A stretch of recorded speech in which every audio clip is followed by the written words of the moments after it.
Today's program is called Writing Poetry, Healing Trauma. And it's with Colin D. Halloran, who is a U.S. Army veteran who documented his combat experiences in Afghanistan in his memoir-in-verse shortly thereafter, which won the 2012 Main Street Rag Poetry Books Award and was named Massachusetts Must-Read Book. He has also published the poetry collections Icarian, Flux, and American Etiquette, along with many essays and short stories. When not writing, Colin leads workshops that seek to promote personal and international healing and reconciliation through writing and the arts. So please welcome Colin.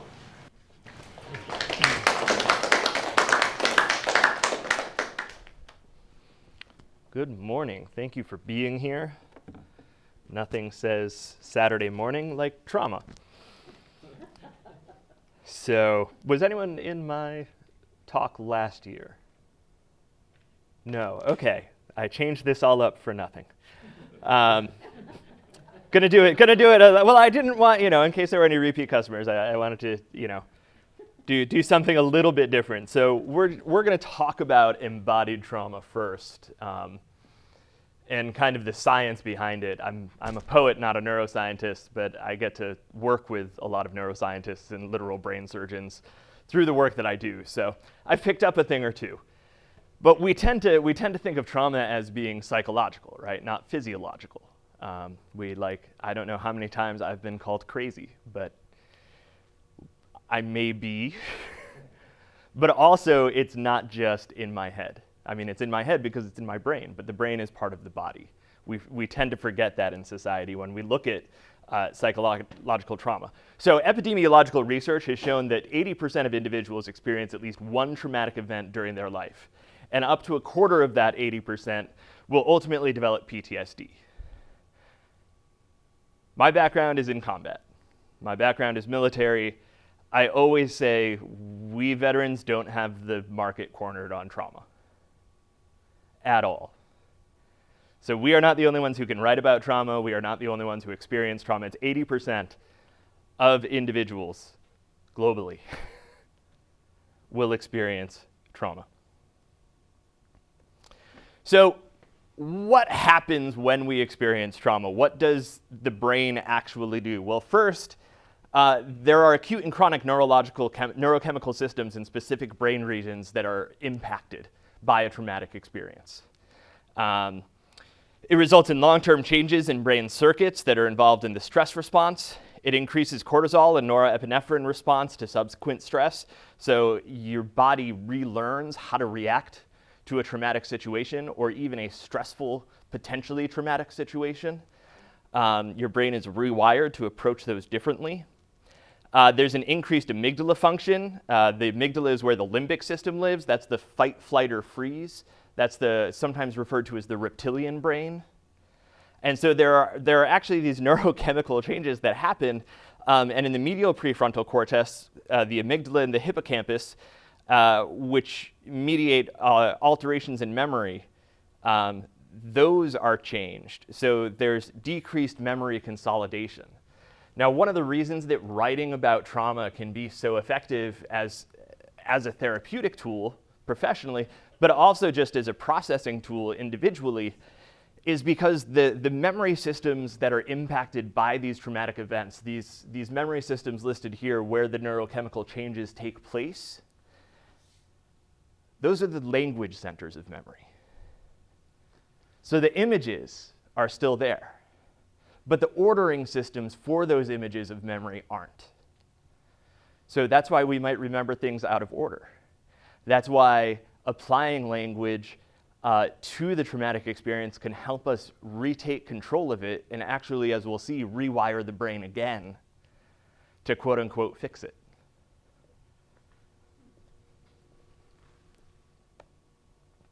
So this is what that all looks like.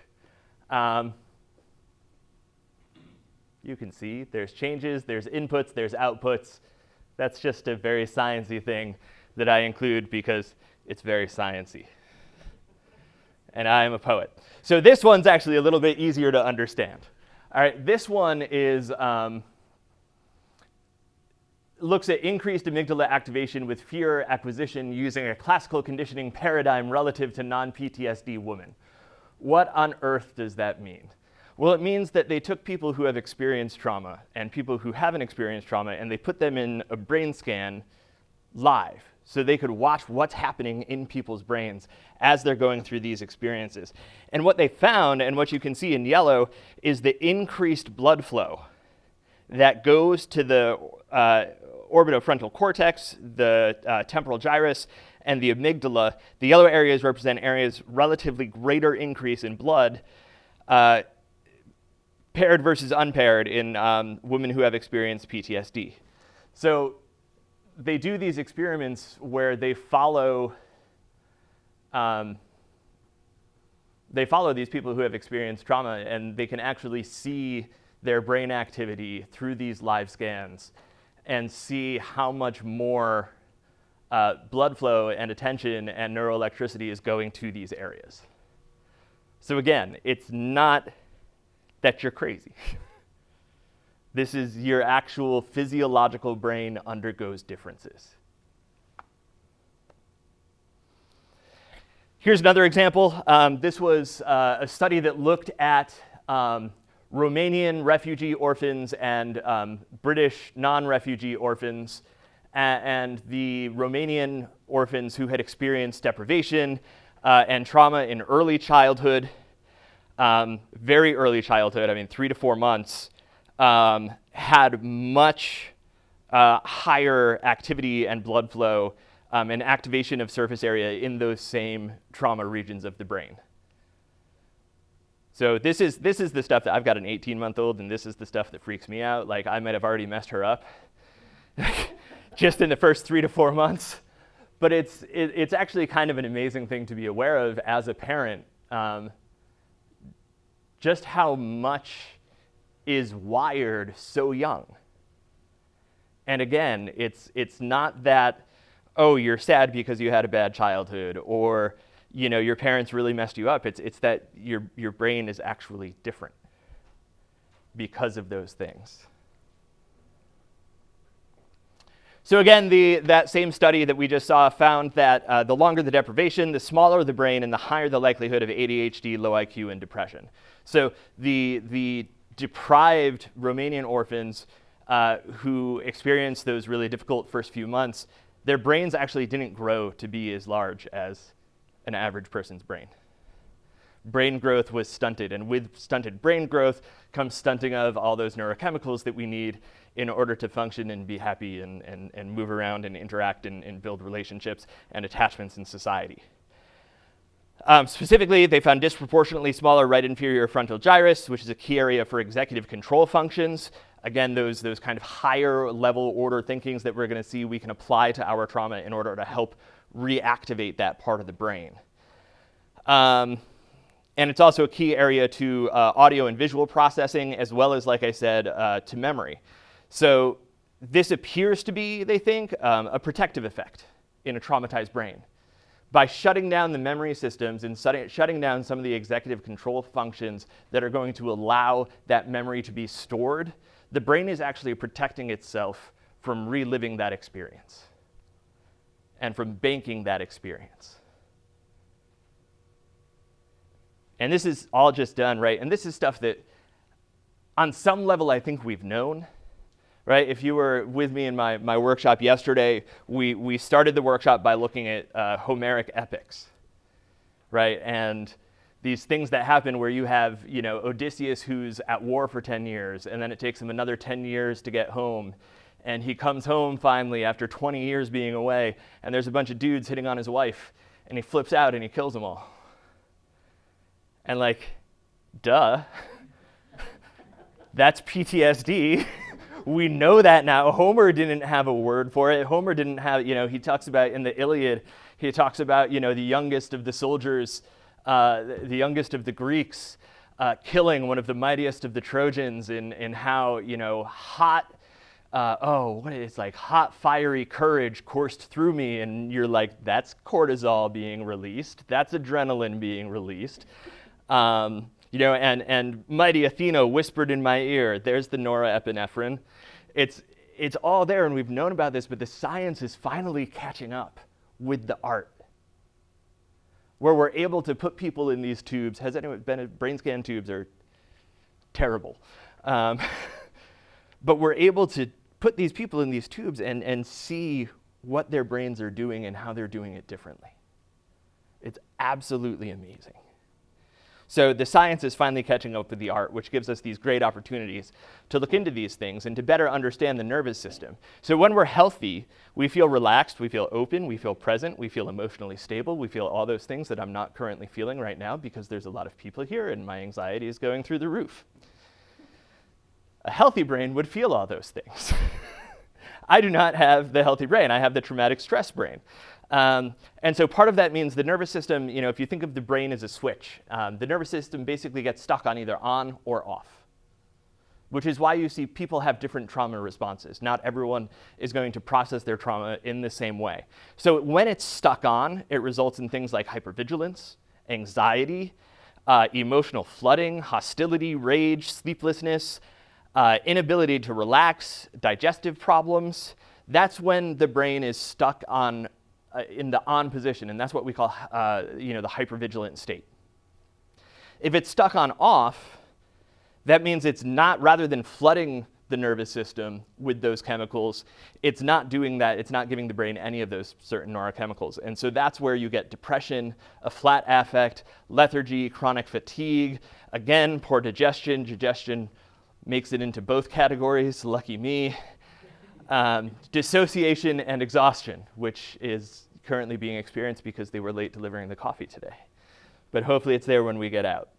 So again, this is the way that the brain protects itself. It says either I need to be constantly putting these chemicals into the brain, or it says bad things happened the last time that I put these chemicals into the brain. I need to shut it down. Both valid responses, both neurochemical, not psychological. So again, just some of the comorbidities that go along with trauma that we all know and love.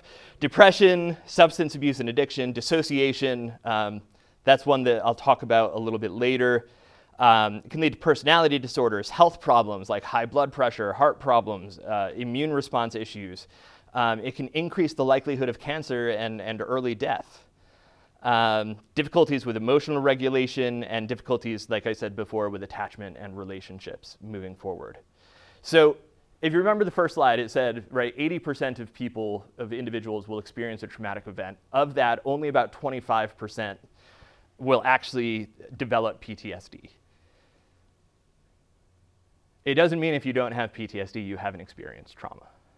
And so because of that, rather than looking at the PTSD measures, I like to look at what's called the Post-Traumatic Stress Inventory, the PTSI, which is a psychological test instrument that is designed to assess all of the clinical populations that share post-traumatic symptomology, regardless of whether or not an individual meets the full criteria for PTSD. All right, so it's a little bit more universal, it's a little bit more accessible, and it's got 11 different scales that capture the range of symptoms and behaviors that come from neurological trauma responses. These are those 11. We're going to go through them pretty quickly. Post-traumatic stress reactions. This reflects the most common traumatic symptoms, regardless of whether a PTSD diagnosis is applied. All right, these are the physiological and/or psychological alarm reactions from unresolved trauma experience. All right, so the startle reflex, which is a big one. That door makes a click when it opens. Every time it clicks, you will see my eyes go over there. It is automatic. I cannot help it. It's because it senses potential danger, and so it sends me in that direction. So other examples of this are flashbacks, intrusive thoughts, insomnia, triggered associations, which can be as small and simple as just me moving my eyeballs, troubling dreams, physical symptoms. If there's a loud boom, my heart rate will escalate. Psychologically now, I'm able to evaluate really quickly that there is no threat, that I am back in the civilian world, that everything is okay, but it will still take my heart 20 minutes to get back to its resting heart rate. It's physiological. And of course, that hypervigilance that we've talked about.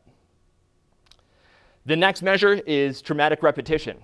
This is repeated attempts to produce either the emotional level of arousal and or to duplicate the actual behavioral patterns that occurred at the time of the original trauma, which includes reenactment. Why would anyone want to reenact or relive their trauma?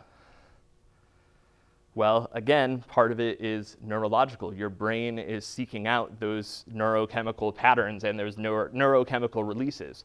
So especially in people where their brain is stuck in the off position that we talked about, that's where you're going to get this traumatic repetition more likely, because rather than that flat affect, they're just trying to feel anything. And so they're seeking out those neurochemical impulses. So that can include seeking out situations or persons who recreate the trauma experience. It can be called also repetition compulsion. And one of the things they say about this is that anger directed against the self or others is always a central problem in the lives of people who have been violated. And this is itself a repetitive reenactment of real events from the past. Compulsive repetition of the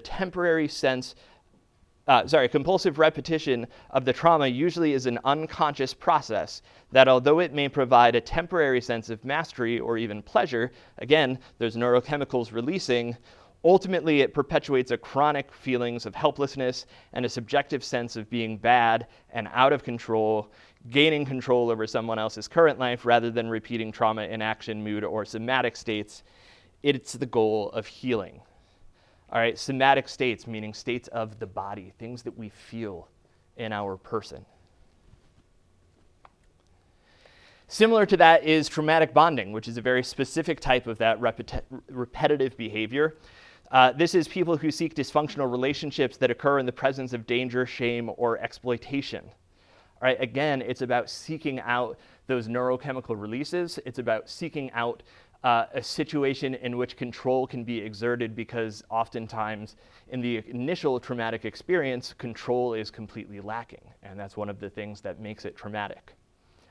So this is often seen in abusive conflictual ties, systemic setups. Think about Lucy and Charlie Brown, right? That is trauma repetition. Every time she pulls that football away, she is re-engaging the trauma, and yet Charlie Brown, for some reason, keeps doing it. Why? He knows she's going to pull the ball away, but there's something in his brain that says, this is what I need for whatever reason. I don't know, maybe I need to feel ashamed of myself. I have days like that. I'll seek out something that I can be ashamed of later, and there it is. And some of that is neurological, some of that is psychological. One of the common symptoms that we see is a feeling of undeservingness, not deserving good things, because of the traumatic experiences we've been through. This is the reason that traumatic bonding and traumatic repetition is the reason that so many abused women stay in relationships. Right? How many of you have heard about a woman who is abused and stays with their partner through the abuse, and someone says, well, why don't you just leave? Because it's not that simple. Let alone all the stability, financial, whatever else is going on in that situation. The actual neurochemistry craves that attachment, that connection. So abuse cycles, like those found in domestic violence, misplaced loyalty, either in a domestic violence situation or in cults or incest or hostage situations, right? We've all seen Beauty and the Beast. We know that she falls in love with her captor. We call that Stockholm syndrome. And this is what it is. It's a form of traumatic bonding in hostage situations. Rage or debilitation resentment, codependency, that's a huge one. And oftentimes with traumatic bonding, we see these uncontrollable disruptions or distortions of attachment bonds precede development of post-traumatic stress symptoms. So people seek increased attachment in the face of danger. That makes sense, right? If you're falling off a cliff, you're going to reach out your hand in hopes that someone's going to be there to grab it. But because of that, adults as well as children may develop strong emotional ties with people who intermittently harass, beat, and threaten them. The persistence of these attachment bonds leads to confusion of pain and love. And so if someone wants to experience love because of whatever situation they're in, but in their brain, pain and love send out the same signals, then they will often seek out pain as a substitute for love, because they produce that same neurochemical reaction. Again, the shame thing, traumatic self-perception and shame. This taps a distinctly important domain for the damaged and disordered processing of self-relevant information. Individuals who experience this have difficulty viewing themselves with anything other than a critical or angry eye. It leads to struggles with self-loathing and hatred, and may include suicidality. This is one that I have struggled with a lot in my life, because there's PTSD and then there's something called moral injury. And they're different. And there was I think in the last couple of years, they did a study that actually, again, putting people in tubes and looking at the way that their brains function, there are actually different amounts of different proteins that are released in the brain in people with PTSD versus people with moral injury. And moral injury involves, a perceived moral failing. So for me, that has to do with every fellow soldier that I couldn't save, every child who died in my vicinity, all of these things that logically I can say, well, there's no way I could have stopped that. There's nothing more I could have done than what I did in that situation. But because of this traumatic self-perception and shame, I still have those thoughts. I still have those reactions. And again, logically, I can stand here and tell you all that there was nothing I could have done in those situations differently that would have made a difference. And yet, those feelings are still there. Traumatic arousal is when people experience difficulty with affect regulation. It often involves risk-taking behavior, again, seeking out, if anyone's been called an adrenaline junkie, I used to be a big-time adrenaline junkie. I love jumping off cliffs, and I used to jump out of airplanes and helicopters for a living. Trying to get that neurochemical release again, right? It's like if you think of Pavlov and his training with the dogs, and you ring the bell and the dog is like, okay, now it's food time. And then even if there's not food, the dog will start salivating eventually. It's the same thing with traumatic arousal. You're pushing that button, expecting the response. Now, of course, with so many other things, the more you push the button, the more you then need in order to get the response that you're seeking. And so that's why you see a lot of addictions, drug addictions, self-harm behaviors, process addictions like gambling and sex, living on the edge or in chaos, and people who experience traumatic arousal usually have a hard time fitting in with quote-unquote normal life. Trauma blocking is kind of the opposite. Instead of seeking it out, you're doing everything you can to get rid of and ignore the trauma. So numbing responses and behaviors like binge eating, alcohol use, opiates, and benzodiazepines. And then you have satiating responses, excessive watching of TV, sleeping, excessive reading. Yes, reading can be a bad thing. I hate to admit it, but it can be. There are days when I have so many things to do, and it's like, well, I'll just read one more chapter. And the reading of that chapter is so that I don't have to think about whatever it is that I'm trying not to think about. I see this horrifies some of you. But it's okay. Just because you read, right, this isn't the Victorian era anymore. We're not going to lock you up in an asylum for reading novels. But that can be a blocking, avoidant behavior.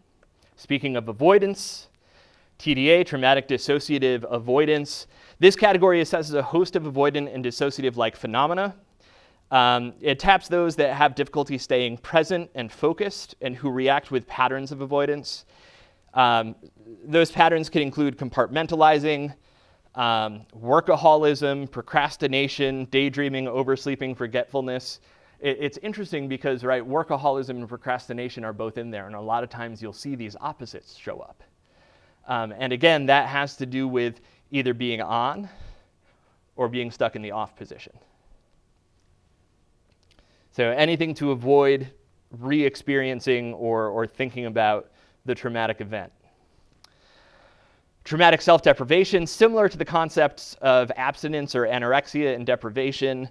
Traumatic self-deprivation taps those individuals that incorporate these behavioral patterns into the lifestyle secondary to their trauma. So this includes things like compulsive self-neglect, hoarding, sexual aversion, anorexia, compulsive saving, agoraphobia, and other phobic responses, poverty obsession, success avoidance, underachieving, and of course the opposite of underachieving, workaholism.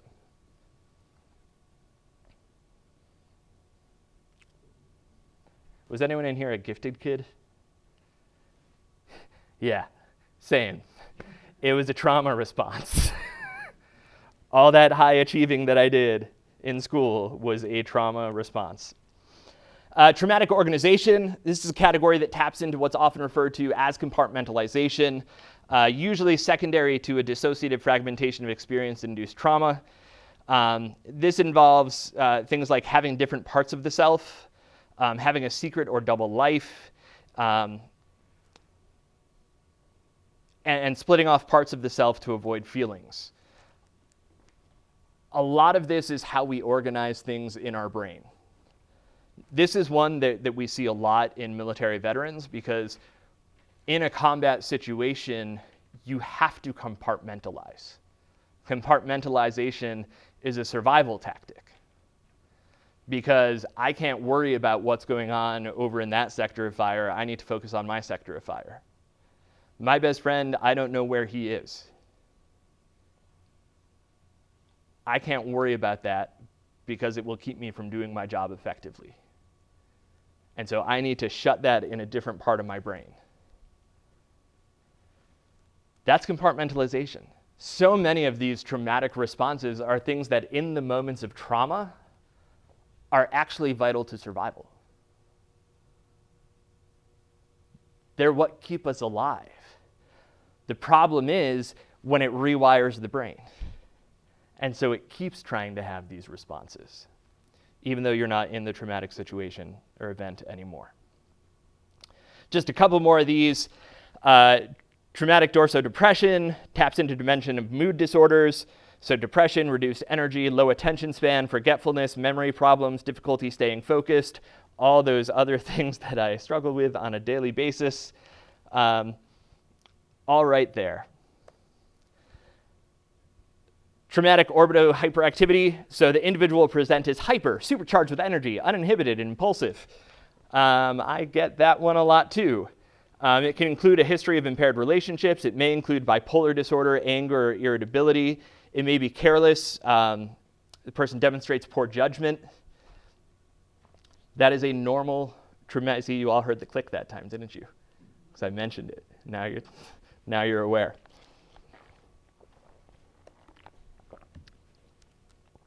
So the Grant study of adult development, I'm just going to kind of go through this really quickly.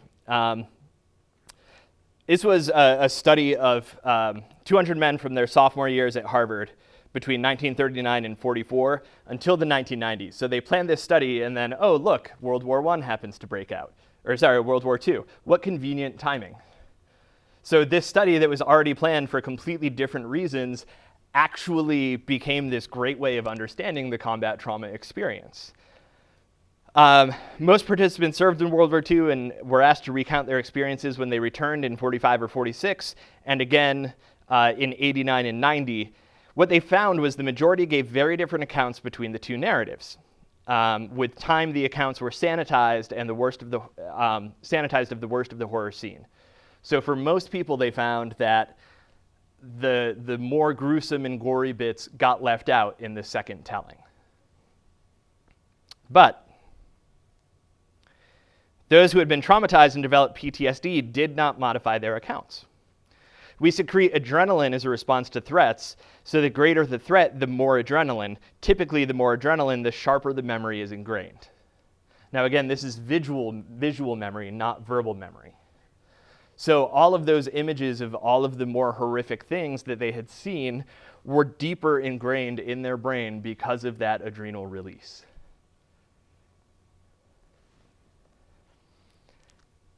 However, when traumatic memory is reactivated, the frontal lobe shuts down.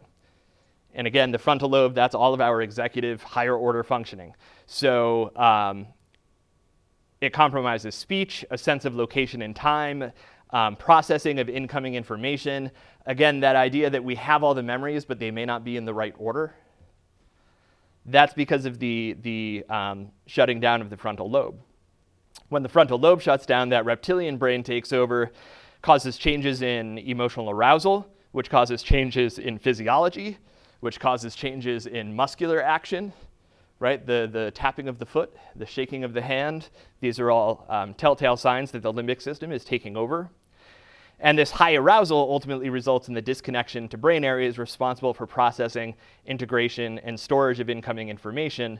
So the imprints of the traumatic experience aren't stored in a cohesive narrative, but in fragmented sensory and emotional traces. So images, sounds, physical sensations.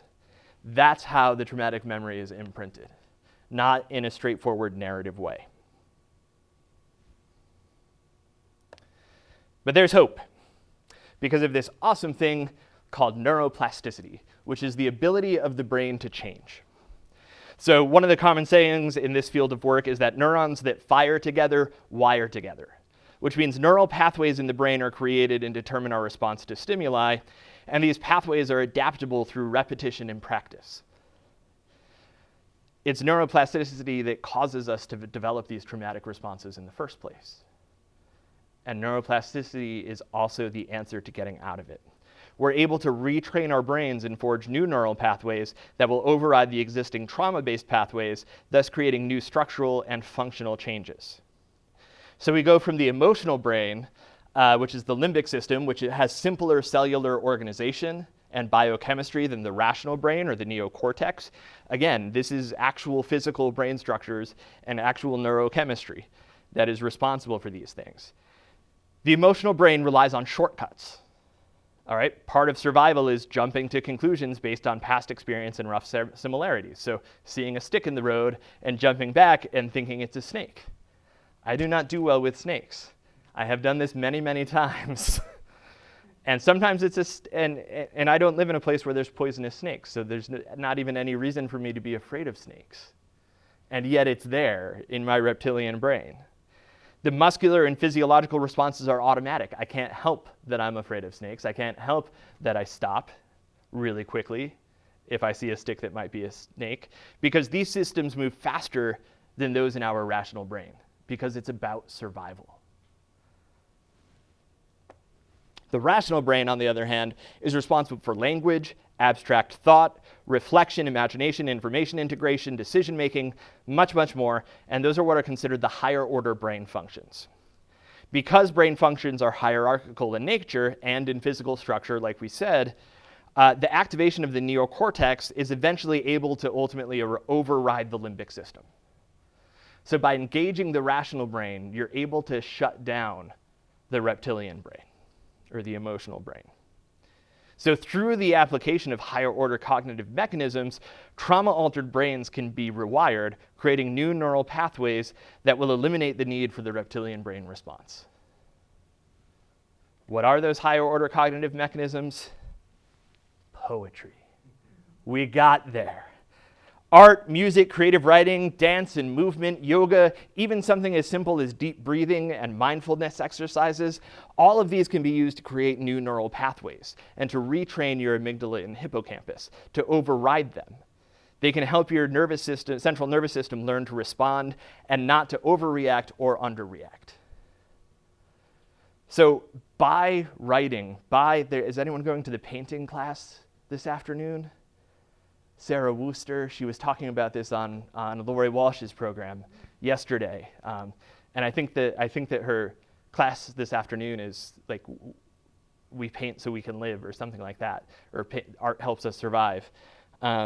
Really excited. I can't go because I have another thing, but if you can make it, she's going to be talking about this stuff too, and that's why painting can have that effect.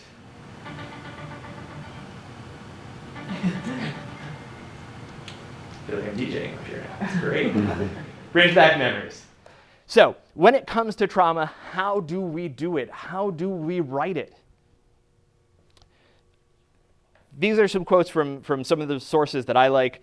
Again, when we're talking about the traumatic brain response, a lot of what we're talking about is chaos and order, disorder and order. And so there's a proverb, the way to survive disorder is to let it enter you. When it comes to processing your trauma through art, it's the only way to do it. It's precisely by letting in disorder that we will gain access to poetry's ability to help us survive. It's the initial act of surrendering to disorder that permits the ordering powers of the imagination to assert themselves. That's from Gregory Orr's essay, The Embodied Self, which is in his collection, Poetry of Survival, which is a phenomenal resource if you're interested in the poetry of trauma. Now again, looking at that quote, it's the initial act of surrendering to disorder that permits the ordering powers of the imagination to assert themselves. Well, now we can say that what Gregory Orr is talking about is activating the limbic system, that initial act of surrendering to disorder, that's what that is, that permits the ordering powers of the imagination being part of the prefrontal cortex, part of the rational brain. That's what allows us to then overtake it, but we have to let that chaos in first. Poets urge an initial giving over of the self, but also endorse the poet's nimbleness and flexibility when encountering disorder. We experience traumatic violence and suffering as disorder, but overwhelming beauty or joy can disrupt our stability as well. That's, I think, a really interesting point that Orr makes there, because great events in life can also be disordering and also activate all of those trauma responses. And one of my favorites, Dunia Mikhail, who's a wonderful Iraqi poet, she described poetry as not medicine, but an X-ray, saying it helps you to see the wound and understand it. Oftentimes we talk about poetry as healing. Well, you'll get there eventually, but first it's going to hurt. But that's what true poetry of trauma is you have to let that hurt in order to effectively write about it.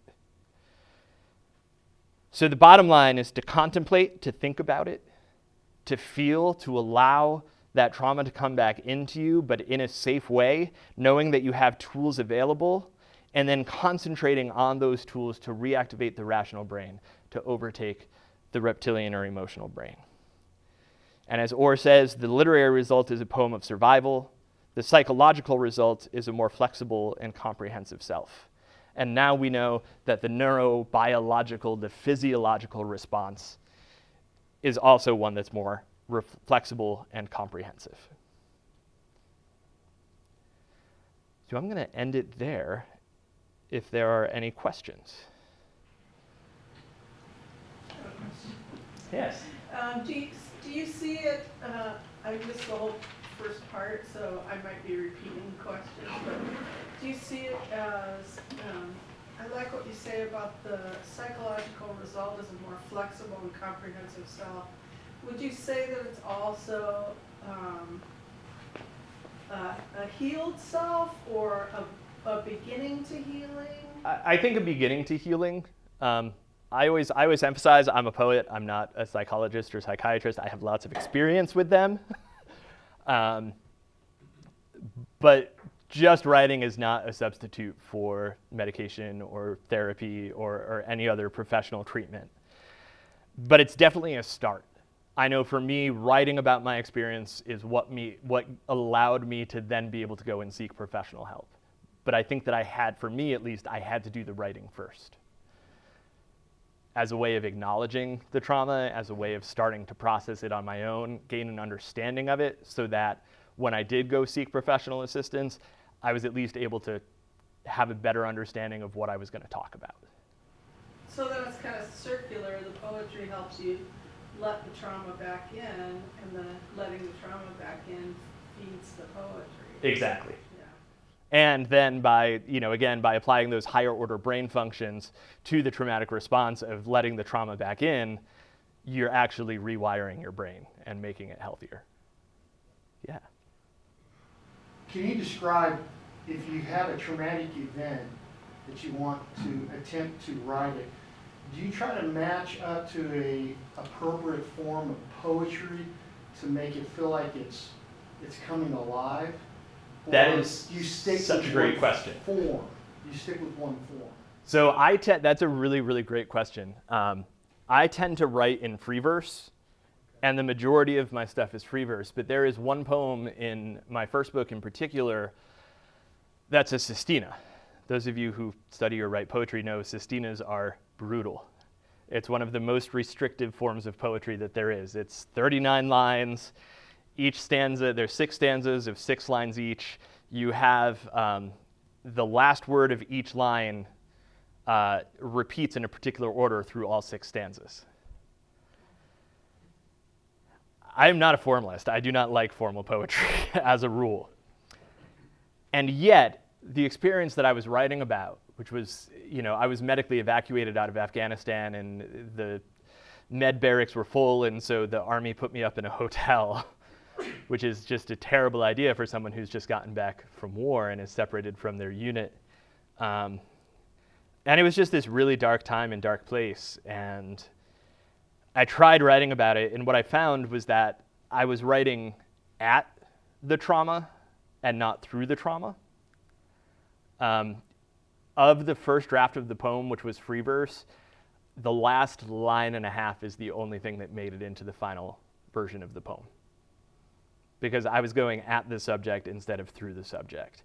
And it wound up being a sestina. I think it had to be a sestina because, right, we're talking about ordering disorder.